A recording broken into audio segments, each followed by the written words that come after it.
నమస్కారం అండి. తెలుగు భాష చైతన్య సమితి మరియు లక్ష్య సాధన ఫౌండేషన్ల పుష్కర కాలం పూర్తి చేసుకుంటున్నటువంటి సందర్భంలో వారు సంయుక్తంగా నిర్వహిస్తున్నటువంటి తెలుగు భాషకు పట్టాభిషేకం అనే కార్యక్రమం నిర్వహణలో ఈరోజు మన స్టూడియోకి మరో ప్రముఖ అతిథి విచ్చేసి ఉన్నారండి. వారి పేరు ఎడ్ల కల్లేష్. వారు తెలుగు భాష చైతన్య సమితికి జనరల్ సెక్రటరీగా పనిచేస్తూ గవర్నమెంట్ టీచర్గా కూడా పనిచేస్తున్నారండి. ముందుగా వారిని పరిచయం చేసుకుందాం. నమస్కారం అండి. నమస్కారం నర్మద గారు. ప్రజావాణి స్టూడియోకి మమ్మల్ని ఆహ్వానించినందుకు మీకు ప్రత్యేక కృతజ్ఞతలు. ముఖ్యంగా నా యొక్క పరిచయం అంటే, నేను తెలుగు భాష చైతన్య సమితి వ్యవస్థాపక నుంచి కూడా నేను ప్రధాన కార్యదర్శిగా పనిచేస్తున్నాను. ముఖ్యంగా తెలుగు భాష చైతన్య సమితి అనేక కార్యక్రమాలు చేస్తుంది. ఉభయ రాష్ట్రాల్లో కూడా అనేక కవి సమ్మేళనాలు, పాఠశాలలో విద్యార్థులకు వ్యాసరచన పోటీలు, తర్వాత క్విజ్ కార్యక్రమాలు, విద్యార్థుల నుంచి గీతలో కూడా శ్లోక పఠనం పోటీలు కూడా నిర్వహించి అనేక బహుమతులు ఉభయ రాష్ట్రాల్లో కూడా చాలా చక్కగా చేస్తున్నాము. మా కార్యక్రమాలను చూసినటువంటి పెద్దలందరూ మనం ఎంతగానో ప్రోత్సహిస్తున్నారు మీలాగానే. తర్వాత ఈ మా సంస్థను ముందుగా డాక్టర్ సి నారాయణ రెడ్డి గారు ప్రారంభించారు. దీనికి నామకరణం చేసినటువంటి వారు ప్రస్తుత ఉస్మానియా యూనివర్సిటీలో పనిచేస్తున్నటువంటి arts college principal Shri Kasim గారు ఈ మా సంస్థకు పేరు పెట్టడం జరిగింది.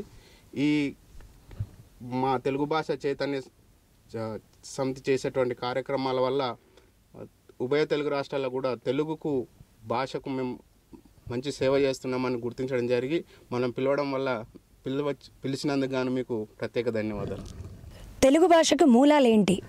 అసలు మన తెలుగు భాషలో ఉన్న ప్రత్యేకతలు ఏంటి? ఈ తెలుగు భాష వచ్చేసి మనకి తెలుగు భాషకు 2000 సంవత్సరాల చరిత్ర ఉందమ్మా. ఈ శాతవాహనుల కాలం నుంచి తెలుగు భాషను వాడుతున్నారు. కాకపోతే ఆ కాలంలో ఉన్నటువంటి ప్రజలు ప్రాకృత భాషను మాట్లాడేవాళ్ళు. పండితులు మాత్రం సంస్కృత భాష మీద ఉండేది. రచనలు కానీ రాజుల యొక్క శాసనాలు కానీ సంస్కృత భాషలో ఉండేటివి. ప్రజల వ్యవహారంలో మాత్రం ప్రాకృత భాష ఉండేది.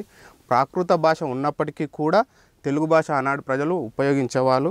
అవి మనకి శాసనాల్లో కూడా కనబడుతున్నాం. ముఖ్యంగా ఈ తెలుగు మనకు వచ్చేసి 6వ శతాబ్దానికి పూర్వం ఉన్నటువంటి నుంచి మనకు కనబడుతుంది. ముందుగా ఉభయ రాష్ట్రాల్లో ఉన్నప్పుడు చేసినటువంటి పరిశోధనలో మనకి అమరావతి స్తూపంలో కన్నటువంటి శాసనంలో నాగబు అనేటువంటి ఫస్ట్ తెలుగు పదంగా గుర్తించారు.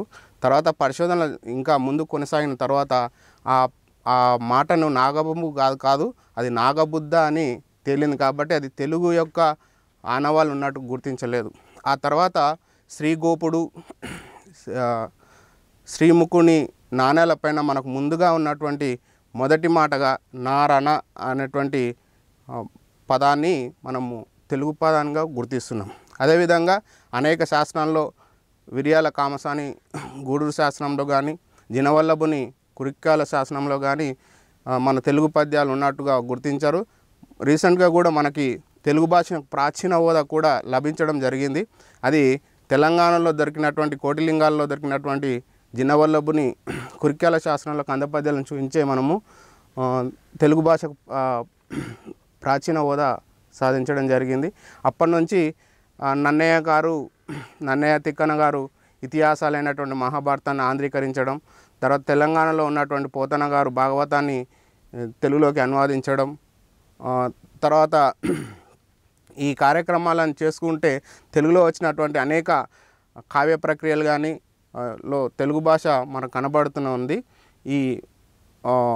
ఇంకా పరిశోధన జరగాలి. ఈ పరిశోధన వల్ల తెలుగు యొక్క విశేషాలు మనకు చాలా తెలియవస్తాయి. తెలుగు భాష యొక్క ప్రత్యేకతలు ఏంటి?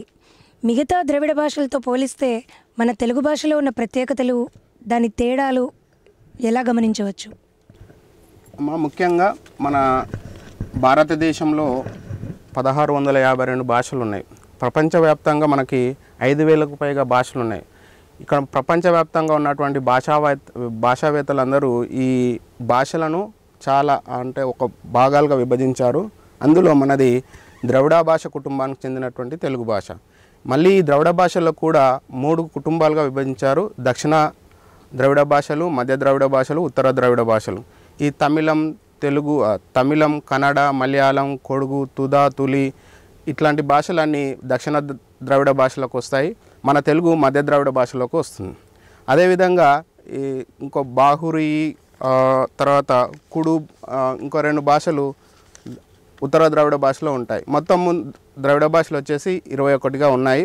అయితే మనకు బిషప్ కార్డ్వెల్ గారు మన ద్రవిడ భాషల మీద విశేషమైనటువంటి కృషి చేశారు. వారు చేసినటువంటి కృషి వాళ్ళ యొక్క పుస్తకంగా ఆయన comparative grammar of south Dravidian family of languages అనేటువంటి పుస్తకంలో చాలా వివరంగా వివరించారు. అదేవిధంగా ఫ్రాన్సిస్ వైట్ ఎల్లిస్ అనే ఆయన కూడా ద్రవిడ భాషలపైన విశేషమైన కృషి చేశారు. ముఖ్యంగా మనది తెలుగు వచ్చేసి మధ్య ద్రవిడ భాష కుటుంబానికి సంబంధించినటువంటి భాష. అయితే మన ద్రవిడ భాష కుటుంబంలో ఇందులో కార్డ్వెల్ గారు ఏమంటారంటే నగర భాషలు, అనగర భాషలు అనేటువంటివి ఉన్నాయి. ఈ నగర భాషలు వచ్చేసి తెలుగు, తమిళం, కన్నడం, మలయాళం, తులు, కొడుగు అనేటువంటి భాషలు ఉన్నాయి. ఇవి విశేషంగా వచ్చేసిందంటే ప్రజలు వ్యవహారంలో ఉన్నటువంటి భాషలు, ఎక్కువ మంది మాట్లాడేటువంటి భాషలు. ముఖ్యంగా తెలుగు ద్రవిడ భాషలకు ఉన్నటువంటి సంబంధం భేదం ఏంటంటే ఈ భాషల్లో మనం రాసేటప్పుడు మీరు మలయాళాన్ని గమనించినా కానీ తమిళాన్ని గమనించినా కానీ ఇట్లా గీతలుగా రాస్తాం మనం ఆ రచనలను. మన తెలుగును మాత్రం ఏంటంటే మన అక్షరాలు గుండ్రంగా ఉంటాయి. ఇంకోటి ఆ భాషలో అలంత భాషలు, మనది అజంత భాష. అజంత భాష అంటే మీకు తెలుసమ్మా? తెలియదు. అజంత భాష అంటే మన అచ్చులతో అంతమైనటువంటి భాష. మన భాష పాడుకోవడానికి మాట్లాడుతుంటే కూడా చాలా అందంగా ఉంటుందన్నమాట. అందుకోసం గాను మనది అజంత భాష అంటారు. అవేమో అలంత భాషలు. చాలా రాయడంలో కానీ, పాడుకోవడం కానీ, అనుసరించడంలో కానీ, రైమింగ్లో రాయడం కానీ తెలుగు భాషకు చాలా చక్కని ఆ భాషలకు మన భాషకు ఉన్నటువంటి ప్రత్యేకమైనటువంటి భేదం అంటారు. అజంత తెలుగు అని చెప్పారు కదండి. మన భాష అజంత భాష అన్నారు. మిగతా భాషల్ని చిన్నబుచ్చుతున్నా అని కాదు. అలంత భాష అంటే ఏంటి, అజంత భాష అంటే ఏంటి, రెండిటికి ఉండే వ్యత్యాసం ఏంటి? మంచి ప్రశ్న అమ్మ. ఈ మధ్యలో కూడా చాలామంది అజంత భాష, అలంత భాష ఏ భాష ఏం మాట్లాడుతున్నాం అని తెలియదు. కానీ ముఖ్యంగా మన వర్ణమాలలో 3 భాగాలు ఉంటాయి. అచ్చులు, అల్లులు, ఉభయాక్షరాలు అని ఉంటాయి. ఓకేనా?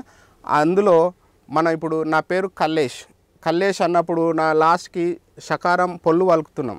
ఆ షకారం పొల్లులో అచ్చు పలకడం లేదు. అట్లా ఓన్లీ అల్లు మాత్రమే ఉంటే దాన్ని ఏమంటారు అంటే హలంత భాష అని అంటారు. ఒకవేళ కనుక అదే నా పేరునే మనం మామూలుగా ఏమంటున్నాం కల్లేష అని పలికినాం అనుకోండి, అప్పుడు అందులో ఆ షకారంలో ఆ చేరి పూర్ణాక్షరంగా మారుతుంది. అప్పుడు అది అజంత భాషగా అయిపోతుంది. ఇంకొక విషయం అంటే మీరు ఏమో అడిగారు, అలంత భాష అజంత భాషకి వ్యత్యాసం. భాషలో మనం 2 భాషలు చూసుకున్నట్లయితే తమిళ భాషలో కూడా మనం తమిళ్ పలికేటప్పుడు కూడా తమిళ్ అంటాం. ఆ తమిళ భాషలో తమిళం అని మన తెలుగు వాళ్ళం అంటాం, కానీ వాళ్ళు తమిళ్ అంటారు. అందులో అట్లా ఆ తమిళ పదాలు ఏమంటారంటే అచ్చులు లేకుండా చివరి అక్షరం అల్లే ఉంటుంది కాబట్టి దాన్ని అల్లంత భాష అంటారు. మనదేమో అచ్చులతో పలుకుతాం కాబట్టి అజంత భాష అంటారు. ఈ అజంత భాష కొంచెం నాదానికంటే రాగం తీసుకోవడానికి చాలా బాగుంటుంది. ఇది ఉన్నటువంటి పాట రూపంలో మాట్లాడడానికి, మాట రూపం పాటలాగా వినిపించడానికి బాగుంటుంది అంటారు. కరెక్ట్ అమ్మా. తెలుగు భాష యొక్క ప్రాముఖ్యత మరియు దానిపై ప్రాకృతి భాష యొక్క ప్రభావం ఎలాంటిది అంటారు? తెలుగు భాష అనే కాదు, ఏ భాషకైనా ఇతర భాషల యొక్క ప్రభావం కంపల్సరీగా ఉంటుంది. ఎందుకంటే మనము సమాజంలో మనం ఒక్కరం ఎట్లయితే జీవించమో భాష కూడా ఒక భాష జీవించలేదు. ఎందుకంటే చూడండి, భౌగోళికంగా మన తెలంగాణ రాష్ట్రాన్ని తీసుకోండి, ఆంధ్రప్రదేశ్ని తీసుకోండి. మన భౌగోళికంగా పరిశీలించినప్పుడు తమిళనాడు కానీ, కేరళ కానీ, ఇక్కడ కర్ణాటక, మహారాష్ట్ర, ఇక్కడ బరంపురం, ఒరిస్సా ఇవన్నీ ప్రాంతాలు కలిసి ఉంటాయి. కలిసి ఉన్నప్పుడు ఏమంటే ప్రజలు ఆదాన ప్రదానాలు జరుగుతుంటాయి. అంటే ఇక్కడ ప్రజలు అక్కడ వెళ్తుంటారు, అక్కడ ప్రజలు ఇక్కడ వెళ్తుంటారు. వచ్చినప్పుడు ఏమవుతుందంటే ఆ భాషల యొక్క ఈజీగా ఉన్నటువంటి పదాలు, సరళంగా ఉన్నటువంటి పదాలను ఇక్కడ వాడడం, ఇక్కడ సరళ పదాలను అక్కడ వాడడం. కొన్ని పదాలు ఎట్లా ఉంటాయంటే ఒక వస్తువుని ఇక్కడ మనం బహుళంగా వాడుతుంటాం, కానీ ఆ ప్రాంతంలో వాడరు. అట్లాంటప్పుడు ఏమవుతుందంటే ఆ ప్రాంత భాషలో ఆ పదం ఉండదు. అట్లాంటప్పుడు ఏం చేస్తారంటే మన భాషా పదాన్ని వాళ్ళు తీసేసుకొని వాళ్ళ భాషగా వాడేస్తుంటారు. అట్లా ఇప్పటి నుంచే కాదు, మనకు పూర్వం నుంచి కూడా జరుగుతున్నటువంటి విషయం. ముఖ్యంగా ప్రాచీన కాలంలో నుంచి చూస్తే అయితే మనం ఇంతకుముందుగా చెప్పుకున్నట్టుగా శాసన భాష కానీ రాజభాష కానీ సంస్కృతం ఉండేది. ఆ సంస్కృతంలో చేసినటువంటి శాసనాలను ప్రజలకు మీదకి పెట్టినప్పుడు ప్రజలు ఆ భాషను తెలుగు భాషలోకి మిళితం చేసుకుంటారు. అప్పుడు ఆ మిళితం చేసుకున్నప్పుడు ఏమంటారంటే తత్సమం, తద్భవం, దేశీ అనేటువంటి 3 పదాలు ఉంటాయి. ఆ తద్భవము అంటే ఏంటంటే ఆ పదం నుంచి ఒక దానిలాగానే ఒక తెలుగు పదాన్ని తయారు చేసుకుంటాం. తత్సమం అంటే ఏంటంటే అదే పదాన్ని యాజ్ ఇట్ ఈస్గా తీసుకొని దాంట్లోకి మన విభక్తులు కానీ బహువచనాలు కానీ ఏమైనా కలుపుకొని వాడడం అనేది జరుగుతుందన్న. అట్లా తెలుగు భాష పైన సంస్కృతం ప్రభావం ఉంది, ప్రాకృతం ప్రభావం ఉంది. మధ్యయుగాల నాటి పార్సీ, తర్వాత అరబీ, తుర్కిస్తాన్ భాష కానీ ఇవన్నీ వచ్చాయి.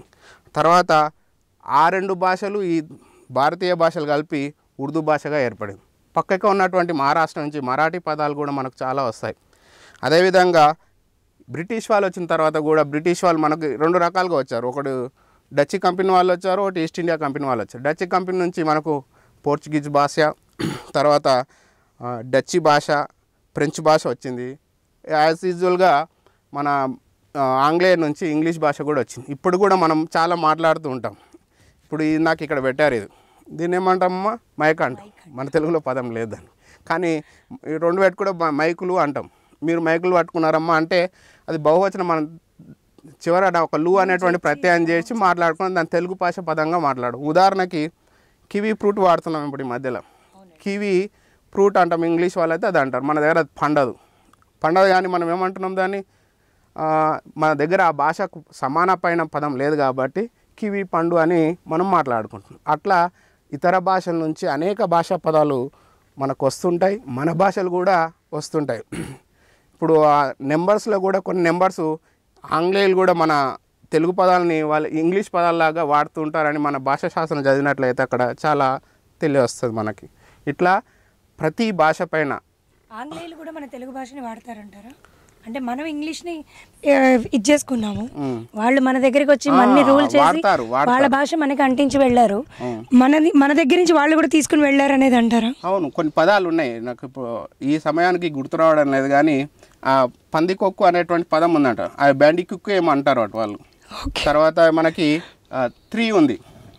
మన సంస్కృతంలో త్రయము ఇట్లా మాట్లాడుతుంది, దాన్ని కొంచెం మాడిఫై చేసి వాళ్ళు 3 అని అంటున్నారు అనమాట. ద్వయాన్ని ఇంకోటి 2 పదాలు ఉన్నాయి. ఆ సంఖ్యావాచకాలు కానీ కొన్ని నామవాచకాలు కానీ ఆంగ్లేయులు కూడా మన భాషను అంటే వాళ్ళకు కూడా తెలియదు. ఆ తెలుగు భాష నుంచి వచ్చింది, అక్కడికి పుట్టి మన దగ్గరకు వచ్చిందని కూడా వాళ్ళకి తెలియదు. కొన్ని భాషలు మనం కూడా మాట్లాడుతున్నాం, ఆ భాషలు కూడా మనకు తెలియదు.